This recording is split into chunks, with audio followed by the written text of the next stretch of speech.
तर आजचा आपला पहिला प्रश्न आहे, खालीलपैकी भाववाचक नाम कोणते? तर या प्रश्नाचे अचूक उत्तर होईल ऑप्शन बी, श्रीमंती. तर भाववाचक नाम म्हणजे काय?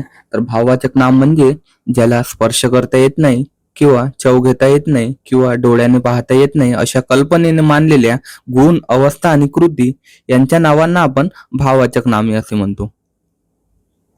तर आपला दुसरा प्रश्न आहे, खालीलपैकी कोणता शब्द तत्सम शब्द आहे?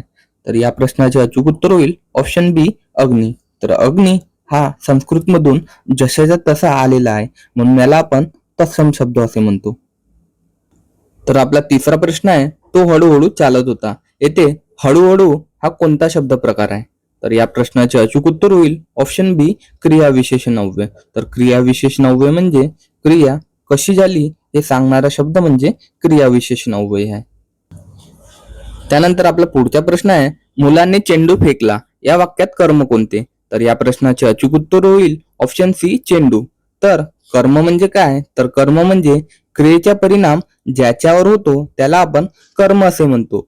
म्हणून क्रियेचा परिणाम हा चेंडूवर झालेला आहे, म्हणून आपल्या या प्रश्नाचे अचूक उत्तर होईल चेंडू. त्यानंतर आपला पुढचा प्रश्न आहे, खालीलपैकी कोणता शब्द तद्भव शब्द आहे? तर या प्रश्नाचे अचूक उत्तर होईल ऑप्शन सी, डोळा. तर तद्भव शब्द म्हणजे काय? संस्कृत मधून मराठीत येताना बदल झालेल्या शब्दास आपण तद्भव शब्द असे म्हणतो, म्हणून आपल्या या प्रश्नाचे अचूक उत्तर होईल ऑप्शन सी, डोळा. त्यानंतर आपला पुढचा प्रश्न आहे, जो दुसऱ्याचे दुःख जाणतो यासाठी योग्य एक शब्द शब्द कोणता? तर या प्रश्नाचे अचूक उत्तर होईल ऑप्शन बी, सहृदय. तर सहृदय म्हणजे दुसऱ्याच्या भावना समजून घेणारा म्हणजे सहृदयी. त्यानंतर आपला पुढचा प्रश्न आहे, रामाने पुस्तक वाचले. येथे रामाने कोणती विभक्ती आहे? तर यामध्ये ने ही विभक्ती प्रत्यय जोडून आले असल्यामुळे हे तृतीय विभक्तीचे प्रत्यय आहे, म्हणून आपल्या या प्रश्नाचे अचूक उत्तर होईल ऑप्शन सी, तृतीय विभक्ती.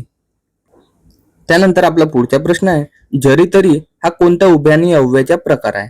तर या प्रश्नाचे अचूक उत्तर होईल ऑप्शन डी, संकेतबोधक. तर जरी तरी यामध्ये आपल्याला संकेताचा बोध होत आहे, म्हणून आपल्या या प्रश्नाचे अचूक उत्तर होईल संकेतबोधक उभयान्वी अव्यय. यानंतर आपला पुढचा प्रश्न आहे, खालीलपैकी शुद्ध शब्द कोणता? तर या प्रश्नाचे अचूक उत्तर होईल ऑप्शन बी, दृष्टी. यानंतर आपला पुढचा प्रश्न आहे, पाण्यात राहून माशाशी वैर करू नये या म्हणीचा अर्थ काय? तर या प्रश्नाचे अचूक उत्तर होईल ऑप्शन बी, ज्याच्यावर अवलंबून आहोत त्याच्याशी वैर करू नये किंवा परिस्थितीनुसार वागावे आणि आधार देणाऱ्याशी वैर करू नये. त्यानंतर आपला पुढचा प्रश्न आहे, विद्यार्थी हा शब्द कोणत्या प्रकारचे नाम आहे? तर विद्यार्थी हा एका विशिष्ट व्यक्तीचे नाव नसून शिकणारे किंवा शिक्षण घेणाऱ्या संपूर्ण जातीच्या किंवा गटाचा बोध करून देतो, म्हणून याला आपण जातीवाचक नाम असे म्हणून आणि जातीवाचक नामालाच आपण सामान्य नाम असे सुद्धा म्हणतो. त्यानंतर आपला पुढचा प्रश्न आहे, कडून हा कोणत्या प्रकारचा अवयव आहे? तर या प्रश्नाचे अचूक उत्तर होईल ऑप्शन बी, शब्दयोगी अव्यय. तर शब्दयोगी अव्यय म्हणजे वाक्यातील नाम किंवा सर्वनाम याच्या वाक्यातील इतर शब्दाशी असणारा संबंध दर्शवणाऱ्या अविकारी शब्दाला आपण शब्दयोगी अव्यय असे म्हणतो, म्हणून आपल्या या प्रश्नाचे अचूक उत्तर होईल ऑप्शन बी, शब्दयोगी अव्यय. त्यानंतर आपला पुढचा प्रश्न आहे, तो घरी गेला. येथे घरी हे कोणते अवयव आहे? तर या प्रश्नाचे अचूक उत्तर होईल ऑप्शन बी, क्रियाविशेषण अव्यय. तर क्रियाविशेषण अव्यय म्हणजे क्रिया कोठे, कशी आणि कधी घडली हे दर्शवणाऱ्या अविकारी शब्दाला आपण क्रियाविशेषण अव्यय असे म्हणतो. जर मित्रांनो तुम्हाला या व्हिडिओची पीडीएफ पाहिजे असल्यास जीके मराठी विश्व या टेलिग्राम चॅनलवर तुम्हाला या व्हिडिओची पीडीएफ मिळून जाईल. तर पाहूया पुढचा प्रश्न. तर आपला पुढचा प्रश्न आहे, अत्यंत हा कोणत्या प्रकारचे क्रियाविशेषण अव्यय आहे?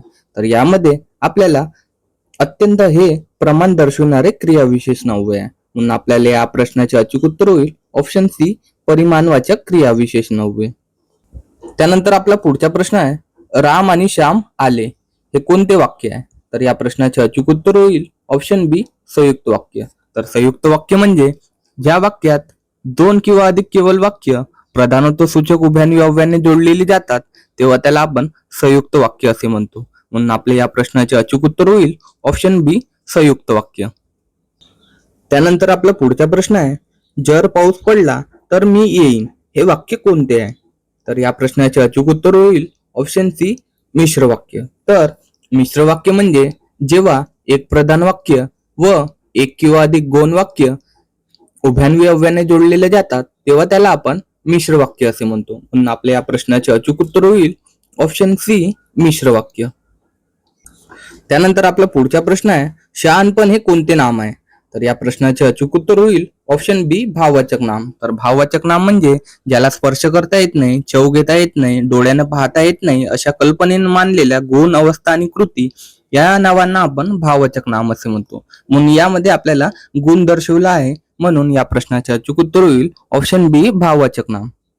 आपला पुढचा प्रश्न आहे ज्ञान या शब्दाचा समानार्थी शब्द कोणता? तर ज्ञान या शब्दाचा समानार्थी शब्द म्हटलं तर विद्या आहे.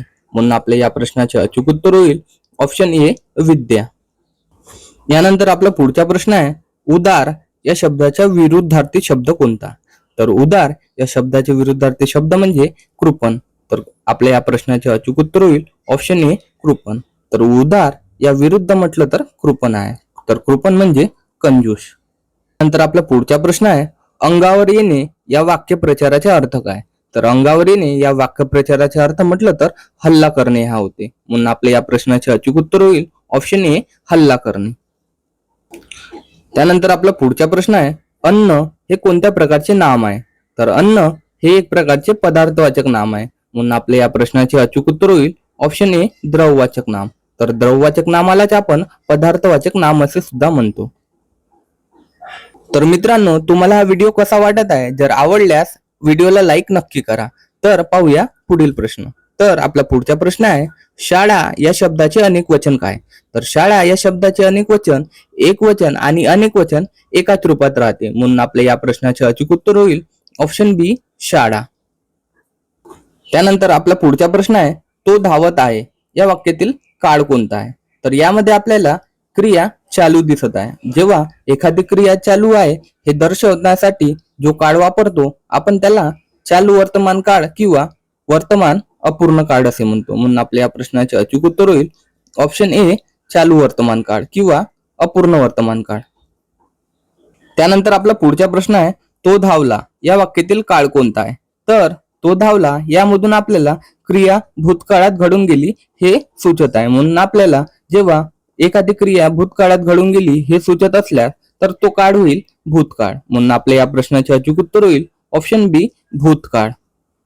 यानंतर आपला पुढचा प्रश्न आहे तो धावेल या वाक्यातील काळ कोणता आहे? तर तो धावेल यामध्ये आपल्याला क्रिया घडायची आहे पण ती भविष्यात घडणार आहे हे सुचत आहे. तर जेव्हा भविष्यात घडणारी क्रिया आपल्याला वाक्यामध्ये सुचवत असेल तर त्या काळाला आपण भविष्यकाळ असे सुद्धा म्हणतो. म्हणून आपल्या या प्रश्नाचे अचूक उत्तर आहे ऑप्शन सी भविष्यकाळ.